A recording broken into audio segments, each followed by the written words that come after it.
తర్వాత రాష్ట్రం నాశనం అయిపోతుంది. అమరావతి ఒకటే కొద్దో గొప్ప వీడియోలకు మాత్రం పనికొస్తుంది. రాష్ట్రం మొత్తం భూస్థాపితం అయిపోతుంది. ఇది మాత్రం నిజం. కానీ ఇది ఇంత జరుగుతున్నా కూడా పవన్ కళ్యాణ్ గారు ఎందుకు స్పందించట్లేదు? పవన్ కళ్యాణ్ గారు ఈసారి రాజకీయ భవిష్యత్తు ఎలా ఉండబోతుంది?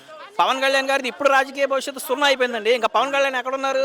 పవన్ కళ్యాణ్ గారికి ఇప్పుడు దేనికోసం పోరాడాడో తెలుస్తుంది కదా. ఆయనకి స్పెషల్ ఫైట్లు కావాలి, పదవుల కోసం పోరాడాడు. అతను ప్రజల కోసం కానీ కనీసం వాళ్ళ ఫ్యాన్స్ కోసం కూడా అతను ఏ రకమైన కార్యక్రమం చేయట్లేదు. ఈరోజు పవన్ కళ్యాణ్ ఎక్కడున్నాడంటే ఎక్కడున్నాడు ఎవరు తెలుసు? హైదరాబాద్లో ఉన్నాడు. గెలిచేదాకా మీ దగ్గరే ఉంటాను, మీతోనే ఉంటానని అబద్ధాలు చెప్పాడు. 33,000 మంది అమ్మాయిలు పోయారని చెప్పి కింద పైన చించుకున్న పెద్ద మనిషి ఈరోజు 33,000 మంది అమ్మాయిలు ఏది అని అడుగుతుంటే మొహం చాటేస్తున్నాడు. ఆ సుగాలి ప్రీతి కేసు తల్లిని పిల్లని ఎంత నరకం ఎంత ఇబ్బంది పెడుతున్నాడు ఈరోజు చూస్తున్నాం.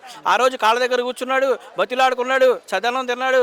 అమ్మా నేను నీ కొడుకునమ్మా అని చెప్పి చెప్పాల్సిన అబద్ధాలన్నీ తీవ్రంగా మంచి నటన ప్రదర్శన చేసి ఈరోజు గెలిచిన తర్వాత చక్కగా ఆఫీస్ ఉంది, స్పెషల్ ఫ్లైట్ ఉంది, అతను ఒక పదవి ఉంది, చాలా డిగ్నిఫైడ్గా ఉన్నాడు, చక్కగా సినిమాలు తీసుకుంటున్నాడు, రాష్ట్రాన్ని గాలికి వదిలేశాడు.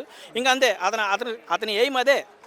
వాళ్ళ సొంత కార్యకర్తలను ఎందుకు ఇలా పణంగా పెట్టి ఇలా రాజకీయం చేస్తారు? ఇంకా అవసరం ఉంది? సొంత కార్యకర్త లేదు, ఎవడు లేదు. కాలు కొత్తే కాలుతో అంటున్నాడు, దగ్గరకు వచ్చి ఫోటోలు దిగుదామన్నా కాలుతో అంటున్నాడు. అవసరం తీరిపోయింది కదా ఈరోజు. ఉంటే 15 సంవత్సరాలు బానిసత్వం చేయాలని చెప్పి డైరెక్ట్గా చెప్తున్నాడు.